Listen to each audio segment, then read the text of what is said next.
Welcome to the Get Fit Guy's quick and dirty tips to slim down and shape up. My name is Brock Armstrong, and I'm the Get Fit Guy. The placebo effect has been looked down on, scoffed at, and written off as useless because it's all in your head. But lately, there has been a shift in that thinking, and we're starting to see the power that the placebo holds in athletic performance.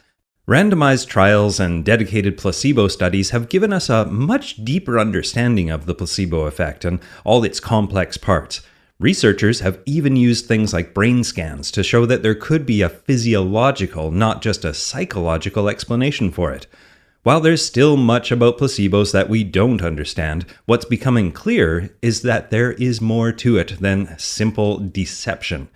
Doctors worry that a more broad acceptance of the placebo effect could be used to justify things like useless treatments or procedures. On the other hand, in sport and fitness, there's a growing idea that the placebo effect may actually be an integral part of what we call the champion's mindset. This idea has many scientists and coaches and athletes devoting more time to figuring out how they can use it to their advantage. First, let's lay out what exactly we're talking about here. The word placebo is a late 18th century Latin term, which literally means "I shall please." In modern times, the definition of a placebo is a harmless pill, medicine, or procedure prescribed more for a psychological benefit to the patient than for any physiological effect. Or, as they explain at the Harvard Medical School, a favorable response to an intervention, a pill, a procedure, a counseling session, etc., that doesn't have a direct physiological effect. Now that's interesting. Take note of those words harmless and direct. It's important to keep those in mind as we proceed because there are many ways placebos could be harmful, and also, as we'll get to shortly, there are many indirect effects found. The most obvious example of a test that involves the placebo effect goes like this. A study participant is given a sugar pill and told that it will have a specific effect on them. Even though it is a sugar pill, that individual or group of individuals experience some effect or improvement in their condition. Sound familiar? Well, this idea has moved well beyond medicine, and similar studies are also being done in sport and fitness. Placebo effects of varying strengths are reported in studies from weightlifting to endurance sports and everything in between. The findings from these studies suggest that many psychological variables like motivation, conditioning, and outcome expectancy mix with some less tangible psychological variables to create some significant factors for both positive and negative outcomes in sport. It's not clear how placebos improve athletic performance because the effects are so wide-ranging. In some sports, it could be reduced anxiety that leads to lower muscle tension, which makes the body more efficient and fluid. Or it could be a reduction in perceived exertion, or even pain. Or taking the placebo may simply plant a subliminal thought that motivates you to push yourself harder. More research is definitely needed, but one thing is certain: it works. I think one of the greatest examples of the placebo effect at work in sport is contained in a study that's called Placebo Effects of Caffeine on Cycling Performance. What makes this study special is that the researchers explored the placebo effect in cycling performance using both quantitative and qualitative methods. Now, to do that, they took 6 well-trained male cyclists and had them perform 2 baseline and 3 experimental 10K time trials, which is where a cyclist rides as hard as they can alone for 10 kilometers. Now, the cyclists were told that in the experimental trials, they would each receive either a placebo, 4.5 milligrams per kilogram of body weight of caffeine, or 9 milligrams per kilogram of body weight of caffeine, and that would be assigned randomly. But in reality, placebos were given to all the experimental trials. There was no caffeine in any of the pills. The researchers also conducted interviews with the cyclists before and after, revealing this decaffeinated deception to explore the subject's experience. Now comes the coolest part of the study. Not only was there a placebo effect noted during the study, but there was a dose-response relationship as well. The cyclists produced 1.4% less power than baseline when they believed they had ingested a placebo, but they produced 1.3% more power when they believed they had ingested the 4.5 milligrams per kilogram of caffeine, and a whopping 3.1% more power when they believed they had ingested the 9 milligrams per kilogram of caffeine. Now, on top of that, during the interviews, all the cyclists reported feeling varying caffeine-related symptoms. So at the conclusion of this study, the researchers wrote, "Quantitative and qualitative data suggests that placebo effects are associated with the administration of caffeine and that these effects may directly or indirectly enhance performance in well-trained cyclists," which just means that the placebo effect isn't just an on or off factor. It can also be dose dependent. Now, how cool is that? So, common reasoning behind the success of the placebo effect is that it works because recipients don't know that they're getting a placebo. It's all about deception. But what happens if you know you're getting a placebo? Well, a 2014 study published in Science Translational Medicine delved into this by testing people's reaction to a migraine medication. One group of migraine sufferers took a drug labeled correctly with the name of the drug. Another group took a pill that was clearly labeled placebo, and a third group was simply left to suffer through their own migraine. At the end of the study, the researchers found that the bottle that was clearly marked as a placebo was still actually 50% as effective as the real drug. The researchers were left guessing why this was and eventually came to the conclusion that a driving force behind this paradoxical response was a byproduct of simply taking a pill. The migraine sufferers were able to activate their body's natural pain-killing defenses by simply taking a pill. And we see this again and again in the supplement business as well. People pop a vitamin because they heard it gives them better skin or clearer thoughts or reduced stress, and lo and behold, it works, despite the fact that there's very little scientific evidence that the ingredients do anything at all.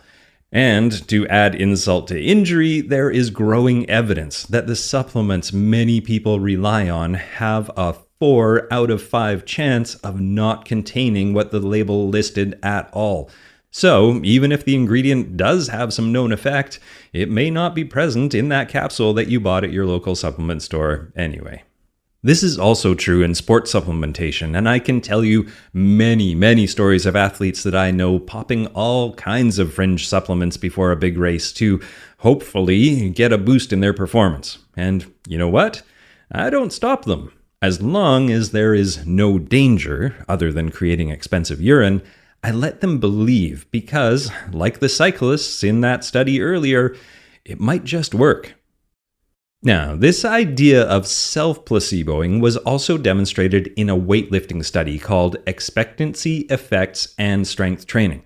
This study tested the theory on competitive powerlifters by having them take a placebo or a sugar pill a few hours before a weightlifting session. And sure enough, the first group of powerlifters who were told that the pill was a steroid went on to lift 4% heavier weights than they usually do.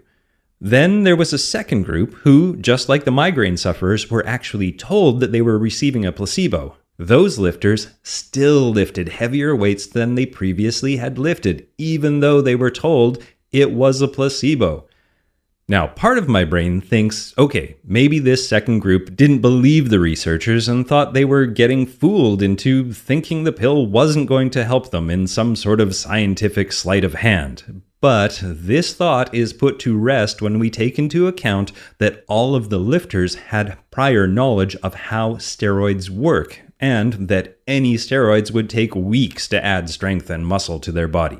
They all knew that taking any type of steroid just a few hours before a session would have pretty much no effect. And yet, they still performed better.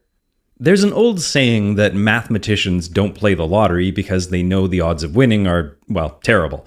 But sociologists say that the pleasure people get from simply imagining what they would do with all their lottery winnings is worth the price of the ticket. So, even if the majority of the supplements, drinks, injections, and crazy devices don't work, they're still worth the price of the ticket. Again, and to continue with this lottery analogy, the advertisements for these various lotteries are so enticing and convincing and pleasant that we can't help but want to believe or buy into the hype.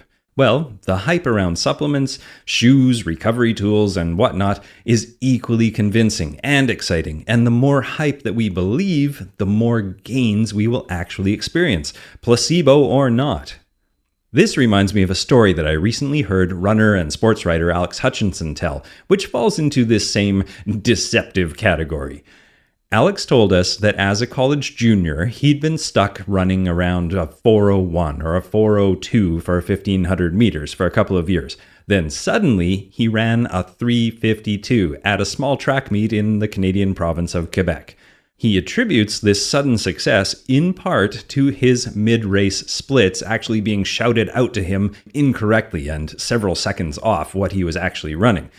Perhaps because of the bilingual nature of that part of Canada that he was racing in. This error now led him to believe that he was running faster than he actually was, and after reconciling that pace with his feeling of exertion, he was able to dig deeper than he normally would have for the remainder of the race. And in the next two races after that, he continued to get faster until he ran a 3:49 and then a 3:44. Alex said that he has been a believer in the mind's role in endurance sports ever since. And I take this as a sign that a placebo can come in more than just a pill, injection, or beverage form. It can even be shouted at you in a Quebecois accent. My takeaway from all of this is that we shouldn't look down on placebos. As long as the risk of taking them is acceptably low, writing them off as a trick or something fake is truly selling them short. They are as powerful as we need them to be. And again, as Alex Hutchinson said in an interview for the Endurance Planet podcast, one man's placebo is another man's positive outcome.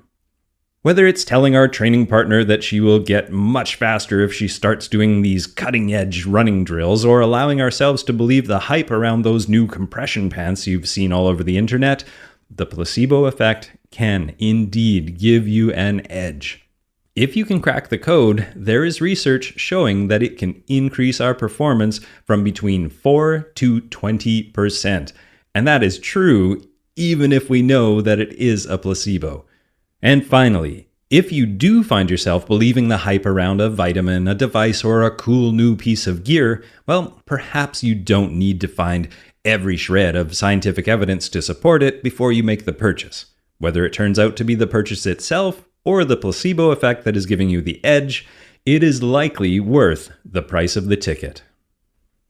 For more placebo info, deceiving tips, or to join in the tricky conversation, you can find me at facebook.com/getfitguy, where every second Friday I answer your questions live in a Facebook Live event. So look for that at facebook.com/getfitguy. You can also find me at twitter.com/getfitguy. And of course, all the show notes and transcripts of every single podcast can be found at getfitguy.quickanddirtytips.com. Now, my name is Brock Armstrong, and I'm the Get Fit Guy, asking you, what are you waiting for? Go get fit.